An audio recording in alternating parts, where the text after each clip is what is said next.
점수를 부여하는 것도 있었고. 근데 이 차이는 뭐냐 하면 스톤 척도에는 마이너스 점이 존재해요. 아까 건 마이너스 점이 존재하지 않았죠. 그리고 플러스까지 존재해요. 그 중간에 0이 있어요. 스톤 척도에 반드시 마이너스 점이 있는 것만은 아니에요. 자, 이런 식으로 0을 기준으로 해서 플러스 마이너스 균형 상태를 이루고 있는 척도가 스톤 척도예요.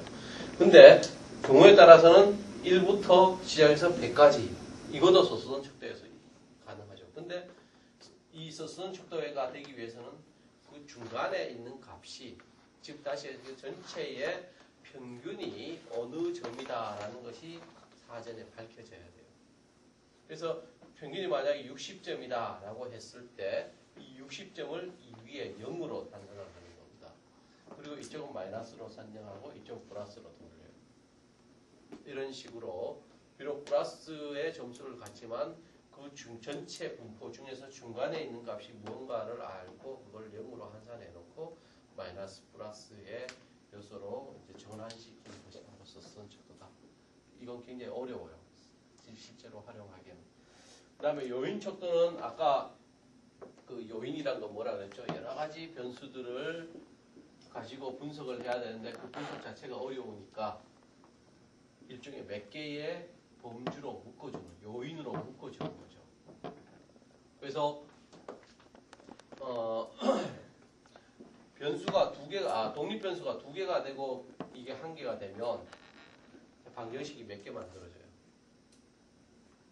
이거 한 개면 방정식 한 개죠, 그죠? 두 개가 되면 방정식 몇 개 만들어져요? 한 개, 두 개, 세 개. 또 그 역의 관계도 있죠, 그죠? 네 개가 만들어져요. 대단히 복잡해져 버려요. 세 개가 되면 이 관계도 있지만 이 관계도 있죠, 그죠?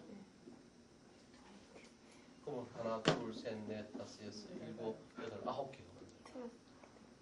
이 변수 하나 넣음에 따라서 기하급수적으로 복잡해져요. 계산이 아주 복잡해져요. 그리고 이 많다라는 것만 이 많이 간다라고 해서 반드시 좋은 분수가 나요. 자, 이 소득에 대해서 어떤 게 영향을 미치냐. 모든 것들을 포함하면 좋겠죠. 완전하게 설명이 될 수 있죠. 근데 그 중에서 중요한 것만 따로 그게 뭐야? 아까 외생변수 통제시키는 거죠. 통제시키는 게 바로 이 실험 설계 기본적인 방법이다. 그 통제를 시키는 이유는 주요한 변수와의 관계만 보는 거예요. 나머지 잡다한 건 그냥 통제시켜버리고. 그것도 우리가 알고자 하는 연구 문제가 있잖아요. 그 연구 문제에 적합한 변수만 보는 거예요. 그래서 이런 것들은 가능한 한 단순화 시킬 필요가 있어요. 그런 단순화 작업이 바로 요인 척도화에 의해서 이루어진다. 이 요인 척도화는 통계 분석에서 앞으로 우리가 뒤에 나오는데 요인 분석이라는 게 팩터 어널리시스 이거에 의해서 자동으로 되어지기 때문에 굳이 따로 이걸 척도화 시키고 뭐 할 필요는 없어요. 컴퓨터에 자료를 넣으면 저절로 만들어져요. 자, 이렇게 이제 척도화라는 것이 끝났습니다. 지금 몇 분? 9시구나. 잠깐 쉬었다 합시다. 어제 우리 했던 타당도하고 신뢰도하고 차이가 있어요. 어제는 연구 설계에서 얼마만큼 이제 그 신뢰성이 있는 그 다음에 또 얼마만큼 하고자 하는 연구하고자 하는 것들을 결과들을 얻는가 하는 게 타당도인데 이 측정의 타당도와 신뢰도라는 것은 이제 그 통계 분석을 해 나가는 과정에서 이제 나타나는 오류들 그런 것들이 이제 통계 수치적으로 이렇게 발견될 수 있는 부분들이에요. 먼저 이제 이 측정의 타당도라는 것은 우리가 검사를 해서 측정한 값이 있죠. 측정한 값.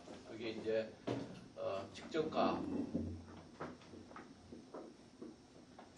측정값하고 그 다음에 이 측정과는 무관하게 원래 그 참값이 있어요. 그 표본이 가지고 있는 원래의 값이 있죠. 내가 정확하게 내 실력이 70점의 실력인데 시험을 봐서 측정을 했더니 75점이 나왔어. 그러면 측정값은 75점이고 참값은 70점이죠. 이 차이가 바로 타당도의 타당도예요. 이게 얼마나 양자가 일치하느냐. 이게 제로가 되면 타당도가 대단히 높죠. 완전한 타당도. 이게 값이 커지면 커질수록 타당도가 낮아진다.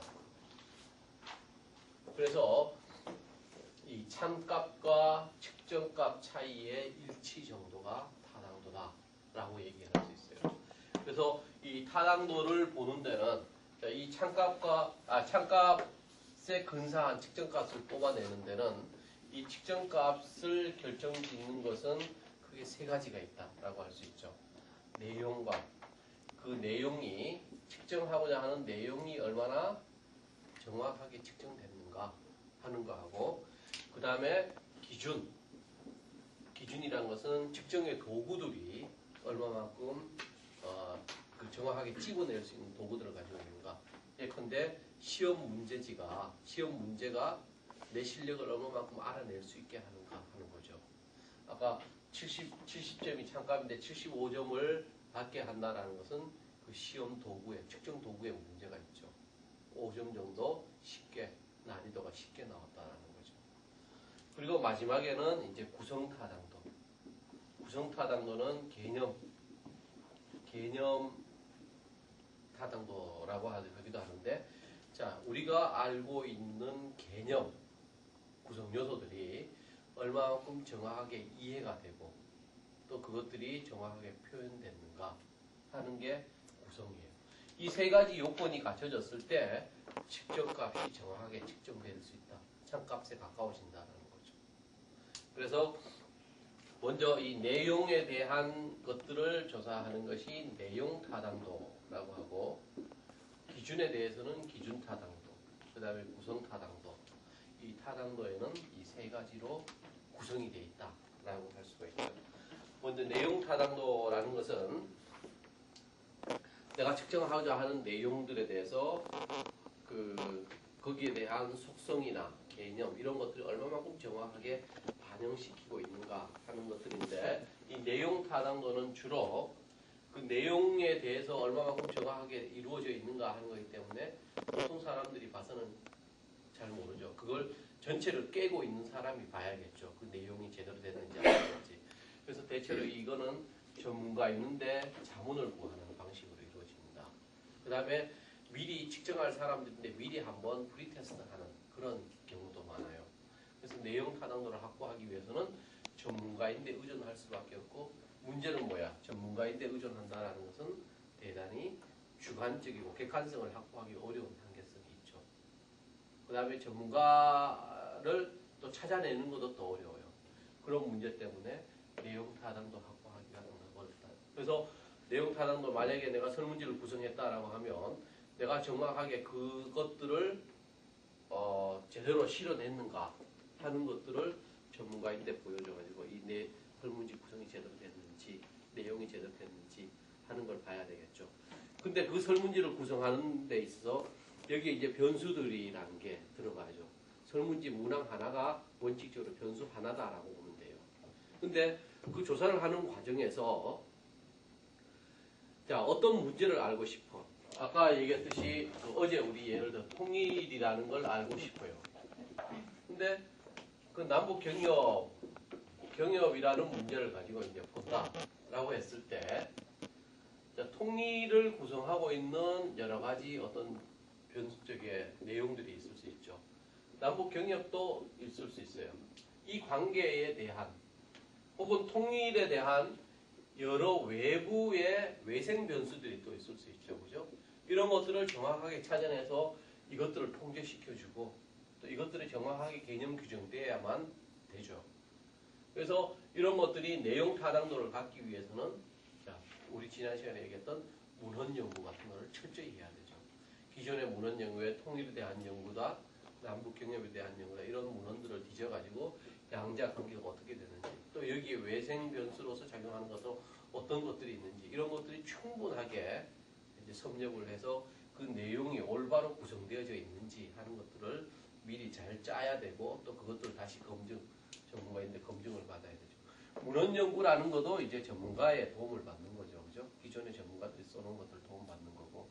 그래서 그 내용들을 어떻게 구성되어져 있는가 하는 것들에 대한 보다 더 높은 그 신뢰성을 보일 수 있는 그런 어떤 것들이 필요하다.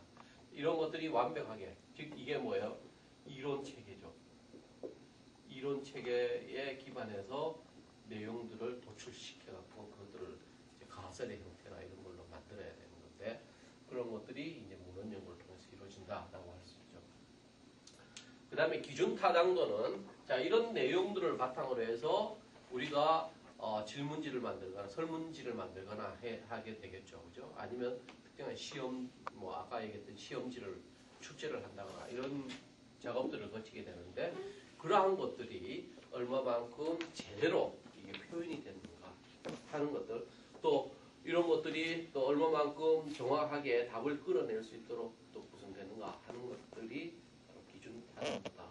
그래서 자, 이런 결과들이, 이런 내용들을 우리가 짐작을 하고 설문들을 만들었을 때 그 결과들이 얼마만큼 정확할 것인가 하는 것들을 찾아내는 하나의 도구들이 갖는 정확성, 이게 바로 기준 타당성이다 라고 할 수 있죠. 예컨대 대학, 내가 수업 시간에 이제 예를 들었던 게 대학 학력고사 있죠. 대학 입학시험. 입학시험이라는 것이, 입학시험 자체는 중요하지 않아요, 사실은. 그것이 입학시험을 왜 보는가 하면, 대학에서 과연 그 학생이 제대로 수학 능력이 있는가 없는가를 보기 위해서죠. 그죠? 그러한 능력이 있는 사람들을, 대학에서 수학 능력이 있는 사람들을 뽑기 위해서 입학시험을 보잖아요. 근데 그 입학시험이 대학에서 수학 능력을 제대로 반영해주지 못한다면, 제대로 측정하지 못한다면 기준이 잘못된 거죠. 마찬가지 취업시험도 마찬가지죠. 우리가 취업하기 위해서 뭐 몇 가지 시험을 보는데, 그 취업 성적이 뛰어난 사람하고 취업 성적이 낮은 사람 두 사람이 똑같은 일을 시켜봤을 때, 취업 성적이 낮은 사람이 오히려 회사 들어가서 더 많은 성과를 낼 수 있는 그런 능력을 보인다라고 한다면, 이 취업 시험 자체는 굉장히 잘못된 거죠. 그래서 이런 것들이 그 인과적인 관계, 앞으로의, 지금 현재는 아니지만 앞으로 벌어질 일들을 정확하게 예측해내고 이것들이 부합되도록 그렇게 도구들이 갖춰졌는가 아닌가를 판별하는 기준 타당도. 그래서 이들 간의 상관관계, 지금 현재 도구와 이것들이 측정하거나 예견하는데 얼마만큼 정확하게 할 수 있는가, 그런 타당성을 찾는 것이다. 그 다음에 구성 개념 타당도라는 것은, 자, 개념이나 그 개념 구성이라는 것은 어제 우리가 얘기했듯이 대단히 추상적인 거죠. 그죠? 그 추상적인 개념적인 정의를, 조작적인 정의를 과정 거치면서 이제 구체화되고 계량화할 수 있는 그런 걸로 이제 전환시키는데, 그런 것들이 얼마만큼 제대로 조작화되고 그 다음에 구체화되어져 있는가 하는 것들을, 예컨대 우리가 그 남북 경협이다라고 했을 때, 남북 경협이 조작적 정의 과정에서 여러 가지가 있을 수 있겠죠. 그죠? 그 남북 주민들의 왕래수, 아니면 남한이 북한에 제공하는 시멘트의 양, 뭐 이런 식의, 아니면 그 현금 지원, 이런 것들이 하나의 지수로서, 지표로서 제공이 될 수 있어요. 근데 보다 더 중요한 것들을 빠뜨릴 수도 있겠죠.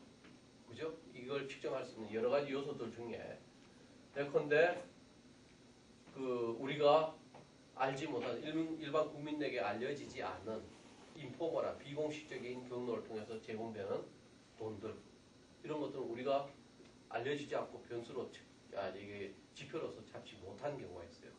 그러면 이게 남북경협이라는 건 대단히 왜곡되어져서 나타나죠. 그죠? 그 바로 그러한 것들이 충분히 그 개념 구성을 하고 있느냐 하는 것들이 정확하게 이루어지는 정도가 바로 개념 구성 타당도다라고 할 수 있어요. 여기에는 몇 가지가 있는데, 바로 이해 타당도.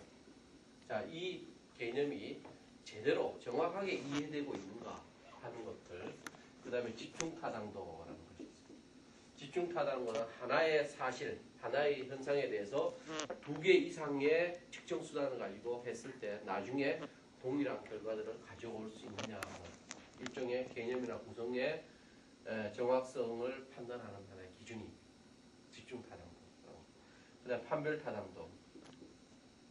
전혀 다른 것이 개념화되어졌을 때, 개념이 측정되어졌을 때, 전혀 다른 개념이 측정되어졌을 때, 이것들이 상호간에 낮은 상호관계 없는 걸로 나타나요. 즉, 배타성을 가지고 있어요.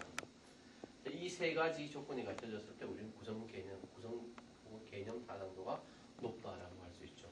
그래서 전체적으로 보면 타당도라는 것은 다시 한번 얘기하면 참값에 근사한 특정 값을 갖는 것, 즉 그것의 일치 정도가 타당도라고 할 수 있고, 거기에는 내용과 기준과 구성으로 측정이 가능하다라고 할 수 있습니다. 그래서 내용과 구성, 기준과 구성이라는 것은 각각 아까 얘기했듯이 이론적인 책에서 도출하고 측정의 도구, 그 다음에 개념 이런 것들에 대한 정확한 어떤 규정 이런 것들을 바탕으로 해서 타당도가 확보되어진다라고 할 수 있습니다. 이것이 확보되지 않으면 이게 얘기한 오류라는 것이 이제 발견이 되는 거죠. 자, 그 다음에 이제 신뢰도라는 건데, 신뢰도라는 것은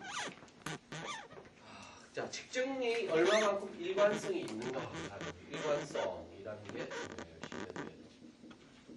일관성. 다시 얘기해서 반복해서 측정이 되어졌을 때 그것이 동일한 값을 갖느냐 하는 것이 바로 신뢰도다라고 할 수 있어요.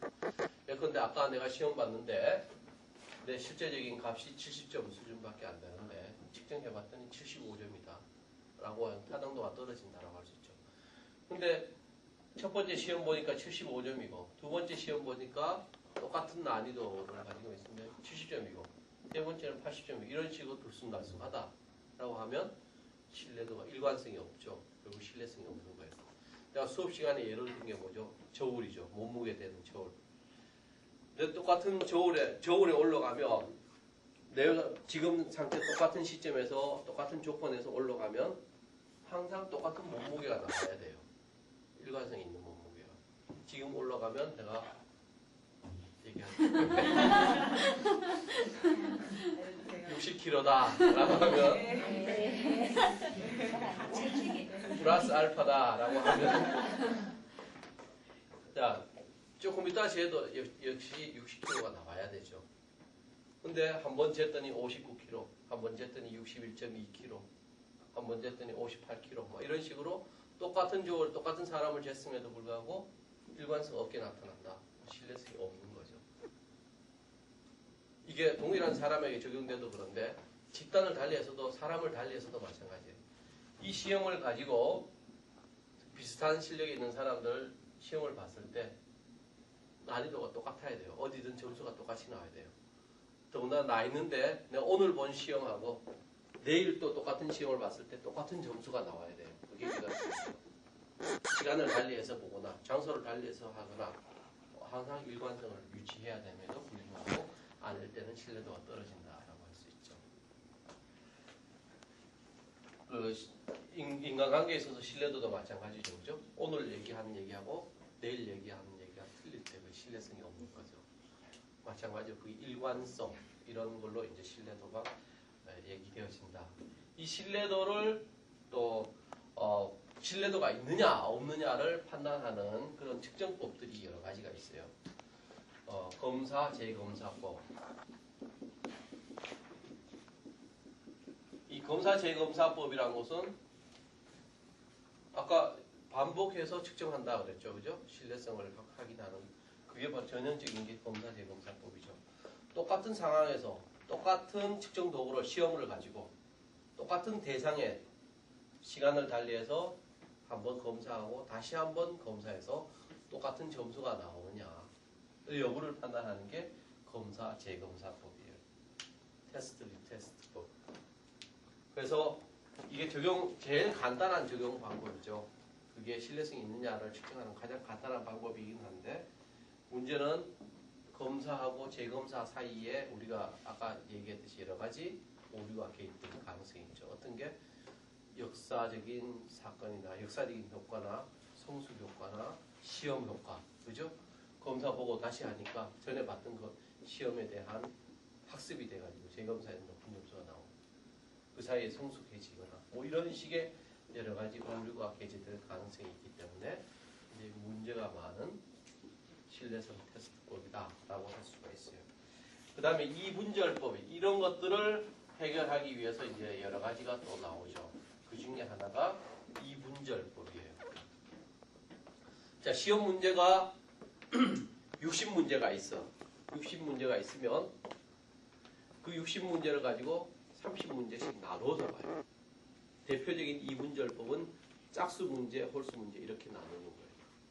나눠가지고 1, 3, 5, 7, 9 해서 그 59번까지 시험을 봤더니 내가 몇 점이 나왔다. 그 다음에 짝수 번호를 내가 봤더니 몇 점이 나왔다. 이게 두 개가 일치해야만 그게 신뢰성이 있는 거다. 그래서 이분절법이라는 것은 측정 도구를 두 개로 나눈 것. 대부분의 경우 홀수와 짝수로 두 개로 나눠서 보고 그것들의 일치 여부를 판단하는 거예요. 일관성, 신뢰도를 측정하는 방법이다.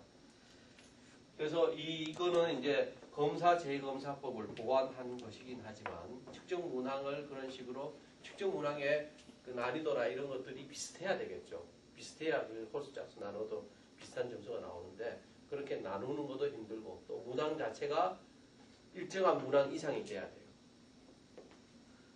문항이 워낙 뭐 두세 문제 가지고 홀수 짝수 네 문제 가지고 두 문제씩 이렇게 나눠 보면 그게 측정하는데 여러 가지 오류가 게재될 가능성이 있죠. 그래서 보다 더 바람직한 것은 문항수가 많은데서 이제 그런 식으로 이분절해야 되는데 미니멈으로 이제 한 집단으로 두 집단으로 나눴을 때 한 집단에 포함되어져야 될 미니멈 숫자가 이제 8문제 내지 10문제는 돼야만 된다라고 보통 그걸 얘기를 하죠. 그 다음에 유사 양식법이라고.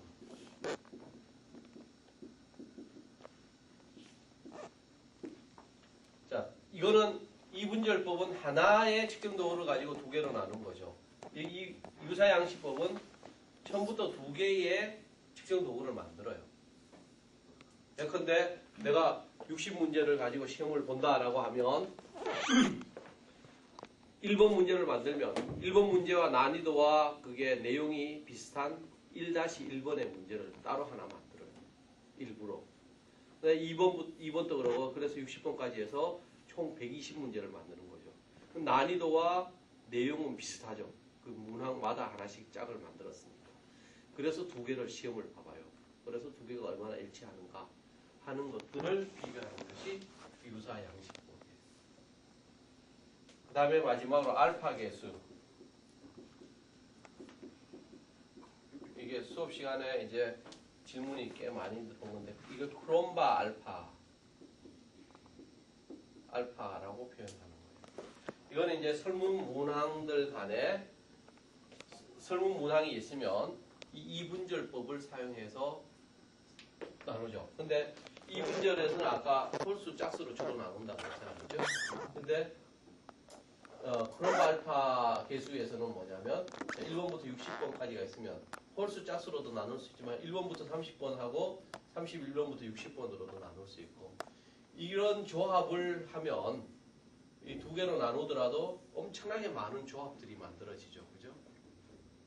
이 조합들 간에 일관성을 측정하는 이건 사람이 계산을 못하죠. 컴퓨터가 이제 계산을 해요. 그러면 컴퓨터에 크롬바 알파 코이피션트 계수라고 해서 얼마라고 나옵니다. 그래서 이 크롬바 알파 계수가 1에 가까울수록 이거는 신뢰성이 있는 거다라고 이렇게 얘기할 수 있겠죠. 그래서 크롬바 알파 계수라는 것은 설문조사의 이분절법에 의해서 그 신뢰도의 평균 값을 구하는 것이 바로 알파 계수라는 거예요.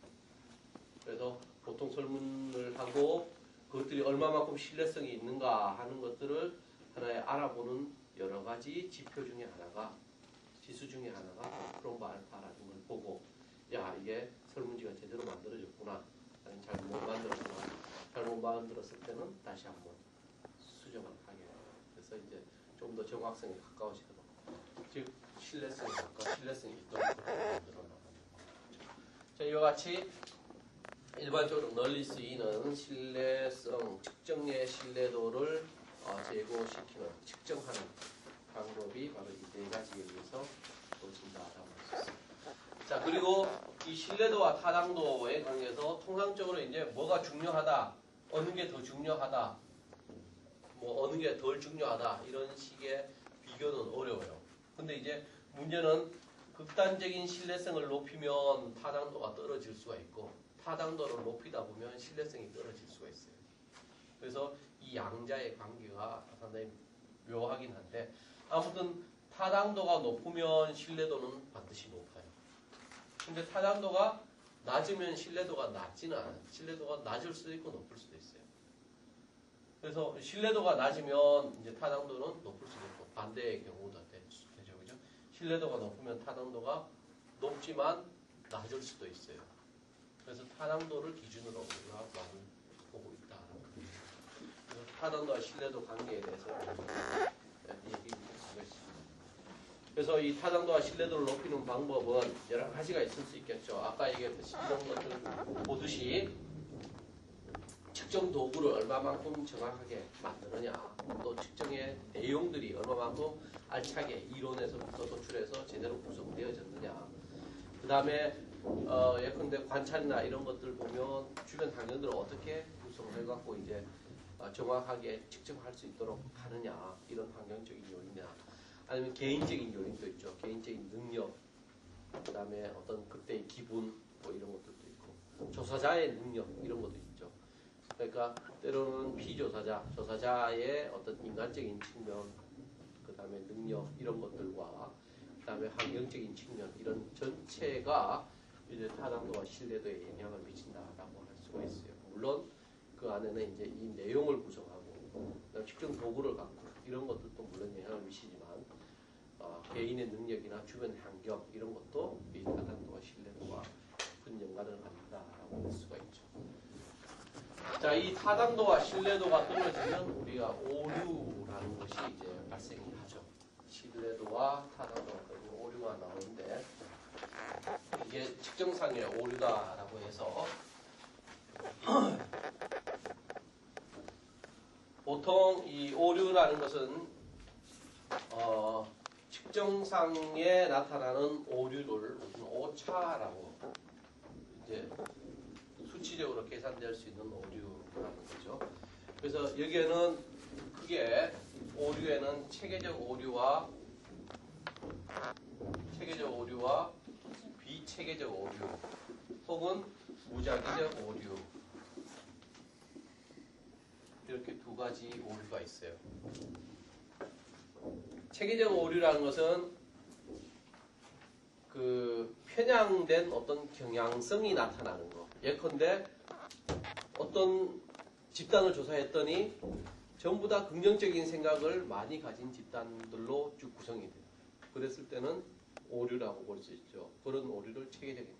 혹은 때로는 지나치게 낮게나 아니면 지나치게 높게 이렇게 오류들이 나타나는 그런 경우가 있습니다. 그래서 이러한 어떤 편향된 경향성을 보이는 이유는 뭐 인구 통계학적인 어떤 잘못 혹은 또 사회경제적인 특성 이런 것들 때문에 오류가 발생하기도 하고 때로는 개인적인 성향에 의해서 나타나기도 해요.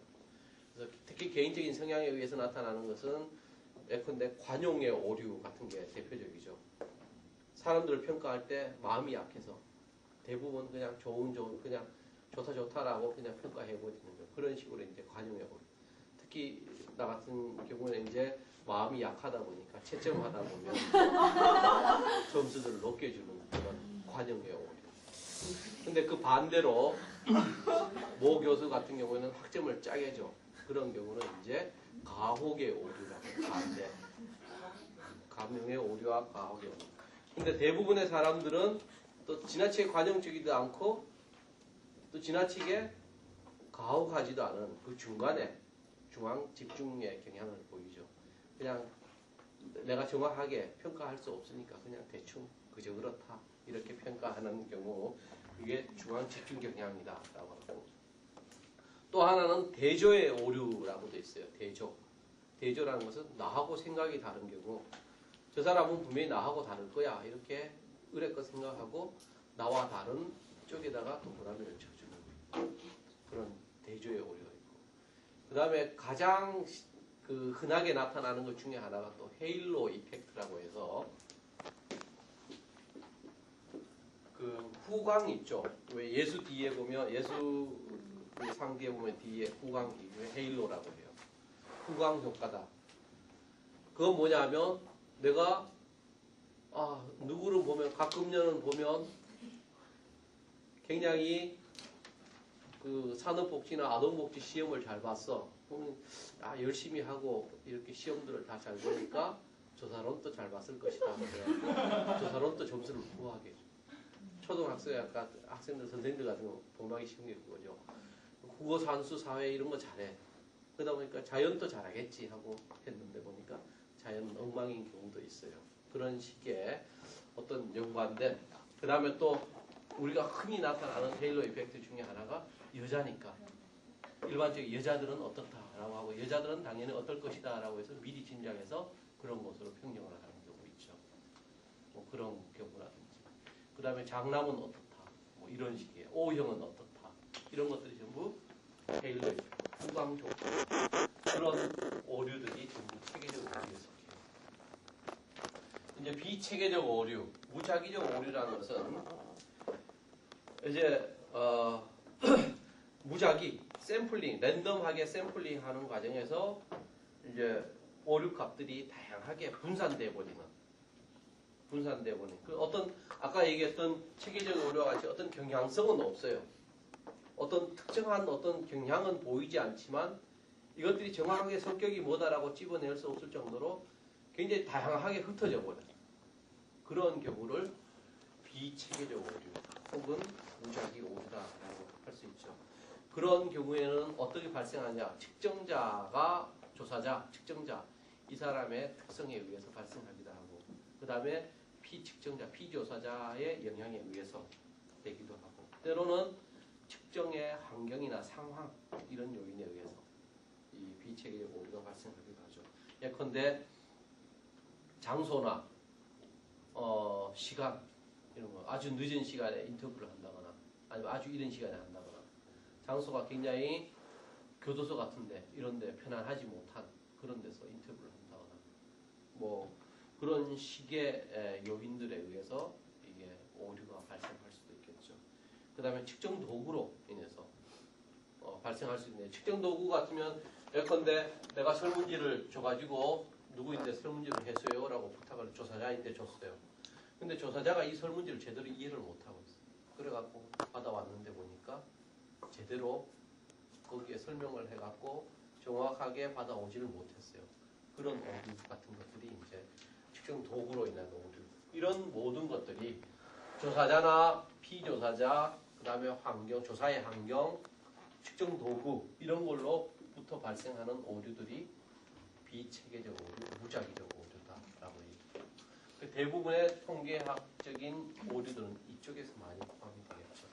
이런 것들은 사실 일반적으로 우리 사회에서는 흔히 발견되지만 통계학적에서는 이게 체계적인 오류에 의해서다라고 할 수 있는 것은 몇 가지 안 돼요. 근데 샘플링이 표본 추출이 잘못됐다거나 어떤 특정한 집단에 모여 있거나 뭐 이런 몇 가지 경우 표본의 오류에 의해서 발생하는 경우가 대부분이다.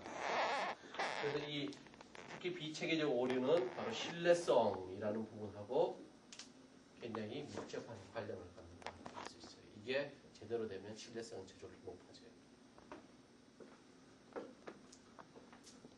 자, 5차시죠, 이게?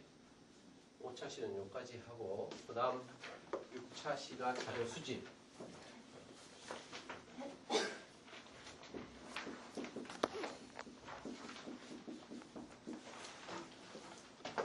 자, 자료 수집은 뭐 좀 시간이 그러니까 좀 빨리빨리 나가죠.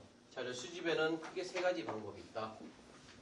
하나는 관찰에 의한 방법, 서베이에 의한 방법, 그 다음에 비반응적. 이 세 가지 방식이 있다. 비반응성 조사, 관찰 조사, 서베이 조사, 비반응성 조사. 자, 관찰조사는 뭐 관찰법 이게 하나 있죠, 그죠? 관찰법. 서베이 조사는 설문지를 통한 방식이죠.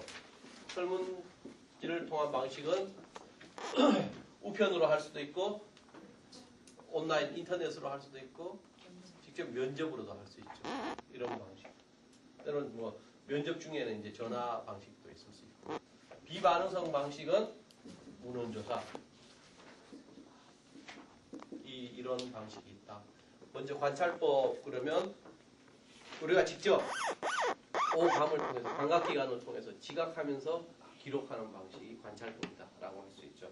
어떤 그 특정한 집단이나 아니면 개인들의 태도나 의견들을 직접 눈으로 보고 귀로 듣고 그래서 기록해 나가는 그런 방식이 관찰법이다라고 할 수 있는데, 예컨대 이 조사 대상, 관찰 대상을 어떻게 하고 또 누구를 어디다 초점을 둬서 할 것이고 또 관찰의 단위는 또 어떤 개인을 할 것이냐 집단을 할 것이냐 이런 것들, 그 다음에 언제 관찰을 할 것이냐 관찰의 시점, 그 다음에 관찰 기록의 양식들 어떤 식으로 기록할 것이냐 하는 것들, 그 다음에 관찰자가 그 집단인데 피관찰자인데 알리고 할 것이냐 아니면 모르게 할 것이냐 이런 참여의 정도라든지, 그 다음에 그 관찰지라는 것이 구조화된 걸로 할 거냐 비구조화된 걸로 할 거냐 이런 것들이 전부 이 관찰법에 관찰법이 제대로 되느냐 안 되느냐에 중요한 영향을 미치고, 또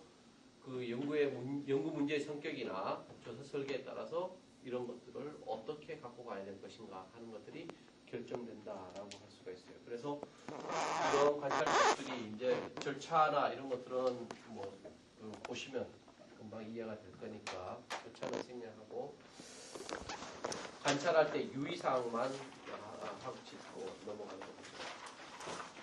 자, 관찰 시 유의사항. 우선 관찰자의 태도 측면에서 관찰자의 태도입니다. 피관찰자의 태도나 행동에 영향을 주지 않아야 돼요. 그래서 관찰이 제대로 하려면 원칙적으로는 피관찰자에게 알리지 않고 관찰하는 게 원칙입니다. 근데 상황에 따라서는 가끔은 알려놓고 하는 것이 또 바람직할 때도 있어요. 자, 알리지 않고 하는 것은 왜 그렇죠? 지난번에 얘기했듯이 호선 효과 같은 것들이 나타나기 때문이에요. 관찰을 당하고 있으면 의식적으로 어떤 특정한 행동들을 하게 되니까 정확하게 관찰을 할 수 없다라고 할 수가 있죠. 그 다음에 관찰자의 역할은, 자, 물론 개인의 능력과 자질이 중요합니다. 그 관찰하는 사람들이 충분히 연구 문제를 꿰고 있어야 되고, 그러한 과정 속에서 정확하게 관찰할 요점, 초점들을 정확하게 집어내고 그런 가운데서 이제 기록들이 이루어져야 된다라는 것이고, 또 이 관찰자와 관련해서 중요한 것은 객관성을 유지해야 되는 거예요. 객관성을 유지하고 그래서 동조라는 것이 나타나죠. 특히 사회복지 쪽에 보면 이 관찰자가 객관성을 유지하지 못하고, 예컨대 관찰을 하다 보니까 누가 너무 안 됐어. 그래서 동정적인 입장에서 감정적인 이입이 돼서 내가 저 입장이면 이렇게 할 텐데 하고 해서 자기의 어떤 그 사람인데 동조가 돼가지고 그 사람 입장에서 관찰을 하는 경우가 생겨요. 그러면 안 되죠. 관찰자는 철저히 중립적이고 객관적인 입장에서 관찰을 해야 되는 그런 어떤 태도가 필요하다는 거고, 그 다음에 관찰자와 피관찰자의 관계는 그게 피관찰자가 관찰을 당하고 알게 하고 관찰을 할 경우에는 반드시 피관찰자에게 승인을 받아야 됩니다. 그래서 승인을 받고 일정하게 피관찰자가 협조하는 가운데서 관찰이 이루어지는 그런 관계를 형성해야 돼요. 그걸 이제 사회복지조사 방법론 쪽에서는 라포라고 하죠. 영어로 라포. 이 친근감, 유대감이라고 하죠. 이걸 형성시켜 놓고 이제 양자의 관계가 이루어져야 된다. 관찰과 피관찰의 관계가 이루어져야 된다. 그 다음에 관찰 내용을 기록하는 것은 대부분의 경우 이제 기록하는 방법을 선택하게 되는데, 이때 이제 우리가 준비하는 것이 필드 노트라는 거죠. 이 필드 노트, 편지 노트 이런 것들을 가지고 이제 가능한 한 구조화된 그 어떤 특정 항목들이 그 폐쇄적인 질문을 어떻다라고 해서 그 중에 하나를 체크하는 식으로 구조화된 방식으로 했을 때 보다 더 객관적인 관찰이 가능하다라고 할 수 있지만 그것도 이제 한계가 있죠. 그 구조화된 질문에 포함되지 않는 거나 아니면 그 지문 중간에 있는 어떤 행동을 취했을 때 이제 관찰의 체크 같은 것이 문제가 될 수 있다. 그래서 부분적으로는 구조화된 걸 택하고 부분적으로 또 비구조화된 것을 혼합해서 쓰는 방식이 일반적으로 많이 쓰인다라고 할 수가 있어요. 그 다음에 서베이. 이 부분은 뭐 다 읽어보시면 다 아는 내용들이죠. 그죠? 네. 서베이는 이제 설문지 방식으로 이루어지는 건데 면접과 전화, 우편, 온라인 이런 걸로 이제 이루어진다라고 할 수 있고 자, 우편 방식은 우선 비용이 싸게 할 수 있죠. 비용을 싸게 할 수 있고 지리적인 제한을 덜 받는다. 그죠? 직접 어디 가서 하는 것보다가 우편으로 하면 내가 굳이 여기서 광주, 부산 이런 데 안 가고도 설문지를 받을 수 있죠. 그래서 시간이나 비용이 절약되고 또 응답자는 우편으로 하기 때문에 아무도 없는 상태에서 자기 혼자 재량껏 하기 때문에 굉장히 편리하다. 편의가 있다. 편리하다. 그 다음에 또 우편은 물론 반신 우편 봉투를 같이 넣어서 하는 거지만 기본적으로 설문 자체에는 익명성이 보장된다라고 할 수 있고 또 면접자가 직접 하면서 이제 이런저런 다른 편견에 휩싸일 수 있는데 이거는 객관적인 활자화된 걸로 하기 때문에 편견을 배제할 수 있다. 이런 장점이 있어요. 반면에 해수율이 낮죠. 대체로 우편으로 하면 통상적으로 이제 관행적으로 해수율이 한 15% 정도에서 많아야 30% 정도로 보통 보고 있어요. 그러니까 누출되는 그런 어떤 그 설문지들이 너무 자료들이 너무 많다라는 문제가 있죠. 그 유실되는 게 많다라는 거는 다른 한편으로 얘기하면 표본의 대표성이 깨질 수가 있어요. 표본의 대표성을 갖춰가지고 표본을 딱 짜서 만들고 우편으로 보냈는데 그 중에 일부의 사람들이 빠졌어요. 그때는 이미 표본의 대표성이 깨지게 되는 거죠. 그런 문제점이 있기 때문에 우편으로 하는 것에 대해서 그다지 학자들은 선호하지 않습니다. 또 하나는 또 그 융통성이 없죠. 그때 상황에 따라서 이제 인기응변으로 질문을 하고 새로운 답을 구하고 이런 것들이 불가능하다라는 점. 그 다음에 거기에 활자화된 것만 체크하다 보니까 언어 이외에 비언어적인 것, 그때의 심리 구조라든지 이런 것들에 대한 정확한 체크가 불가능하죠. 예컨대 이게 강한 게 이제 면접 방법 같은 거는 어떤 질문을 던져놓고 대답하는 것도 중요하지만 대답할 때의 그 태도들 보는 거죠. 이런 것들에 대한 것들은 우편으로는 도저히 알 수가 없다라는 거죠. 그 다음에 환경을 통제하는 게 불가능하다. 자, 설문조사 대상자가 어떤 환경에서 하는지 그 환경 자체가 대단히 다양하죠. 그래서 아주 좋은 기분에 좋은 환경에서 응답하는 사람은 긍정적인 답의 경향이 강해질 수도 있고 그 반대의 경우도 있을 수 있죠. 이런 환경에 대한 통제가 어렵다는 것이 우편조사의 한계다라고 할 수 있죠. 그 다음에 두 번째 면접조사. 자, 면접조사는 통상적으로 쓰는 게 면접을 하면서 어떤 문제를 찾아내고 그 문제 가운데 예컨대 설문을 작성한다거나 이럴 때 미리 면접조사를 사전조사로 하는 경우가 많아요. 예비조사로. 예비조사로 하는 경우가 많아요. 그래서 이 면접조사를 거쳐서 다른 방식의 어떤 그 조사들을 하는 경우도 많습니다. 그래서 이 면접조사는 다른 것과 혼합해서 쓰는 경우가 많다라고 할 수 있죠. 자, 면접조사는 아까 얘기했듯이 우편조사와는 달리 융통성에 있어서는 대단히 뛰어나죠. 그리고 언어 외에 비언어적인 것도 측정이 가능하고 또 응답률도 굉장히 높아요. 면접 직접 하기 때문에 거의 100%다 응답이 돌아오죠. 응답하지 않는다라고 하면 무응답도 하나의 태도 측정이에요. 그 다음에 환경을 통제할 수 있어요. 면접 분위기를 어떻게 만들고 대화의 방식을 어떻게 하고 이런 환경을 통제할 수 있다는 장점이 있는 반면에 그 전문가들이 나와서 직접적으로 비용을 들이고 시간을 들이고 하기 때문에 비용이나 시간의 어떤 제약을 받을 수 있고 그 다음에 면접자의 편견이 개재될 수도 있겠죠. 그 다음에 응답자가 굉장히 불편한 가운데 꼭 신문당하듯이 면접 봐야 된다는 점. 그 다음에 익명성이 부족하기 때문에, 익명성이 없기 때문에 진짜 하고 싶은 얘기를 충분히 못할 수도 있다는 점. 이런 것들이 면접조사의 한계다라고 할 수가 있어요. 그래서 이 면접조사를 하는 데는 이제 여러 가지 방식이 있습니다. 구조화된 면접, 비구조화, 반구조화된 면접, 전화 면접, 집단 면접 이런 것들이 있죠. 구조화라는 것은 왜 그 객관식 문제 같이 딱딱딱딱 그 문제들이 대단히 정형화된, 표준화된 그런 어떤 면접지를 가지고 하나씩 체크해 나가는 방식, 면접자가. 비구조화라는 것은 그런 거 없이 주제만 주고 알아서 질문하고 알아서 대답하도록 하는 그런 거고, 반구조화라는 것은 이것들을 두 개 혼합한 거예요. 두 개의 문제점들에 대해서 극복하기 위한 하나의 방법이다라고 할 수 있죠.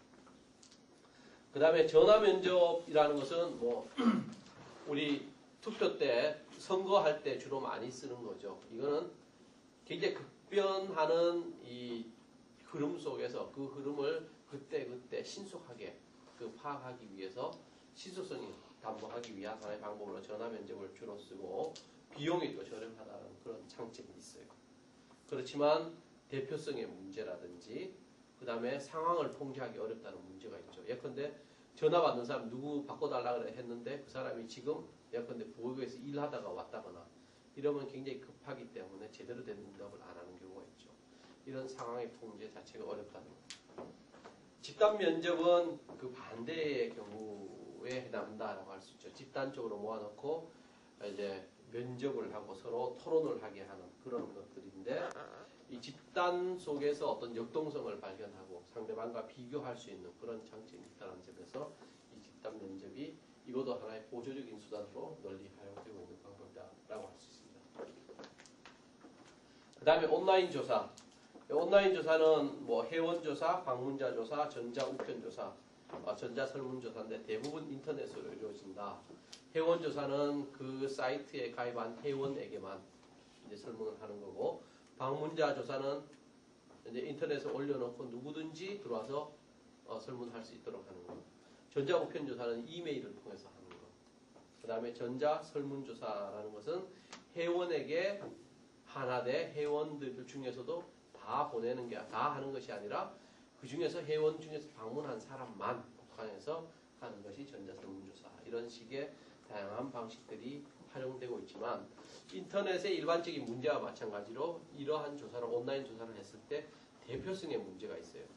어떤 특정한 사람들이 과도하게 대표된다라는 거죠.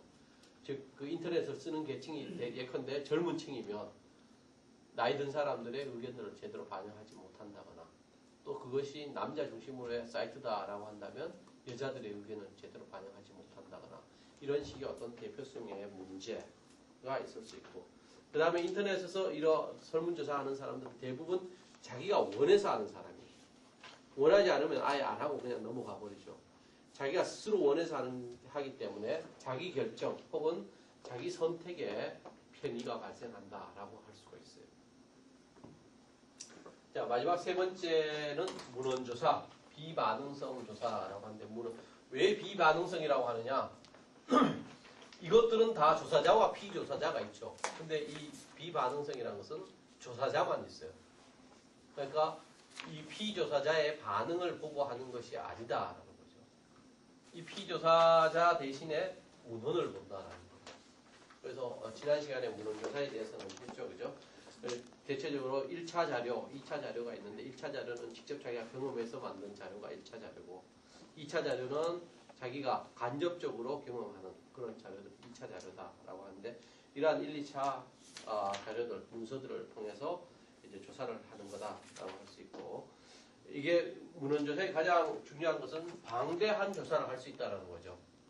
문헌만 구할 수 있었으면 세계 어디에 자료든 다 접할 수 있다라는 거고, 또 하나 장점은 문헌을 쓴 사람이 직접 인터뷰를 못할 경우가 많죠. 이와 같이 예컨대 문헌의 저자가 죽었거나 아니면 거리로 멀리 떨어져 있는 사람이거나 한 사람에 대해서도 이 문헌이라는 간접적인 방법을 통해서 조사할 수 있다는 점이 장점이다라고 할 수 있죠. 그리고 하나의 이론적인 체계나 사전적인 탐색 이런 것들에 논제적 언어를 이용된다라고 할 수 있는데 문제는 뭐냐면 문헌이 제대로 그 어떤 문제 남북 경영과 통일을 연구한다라고 했을 때 문헌이 제대로 없을 경우도 있어요. 또 그 문헌이 특정한 편향된 시각에서만 자료만 존재할 수도 있죠.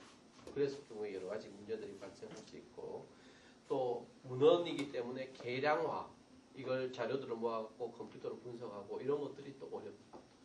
그럼 물론 내용 분석으로 이제 그러한 부분 일정 부분 커버할 수는 있습니다만 전체적으로 굉장히 어려운 과정이다라고 할 수 있죠. 자, 이러한 문헌 연구에는 사례 연구와 내용 분석법이 있다라고 하죠. 요거는 나중에 지적 연구에서 나오니까 설명하도록 하겠습니다. 시간이 몇 시냐? 자, 그러면 오늘은 설문 작성하고 표본 추출 요 부분은 내일 하도록 하죠. 질문 있어요? 없죠? 강의가 잘 돼서 없는지 아니면 몰라서 안 하는지 다 알아서 안 하는지 모르겠다. 네, 고생했습니다. 고맙습니다.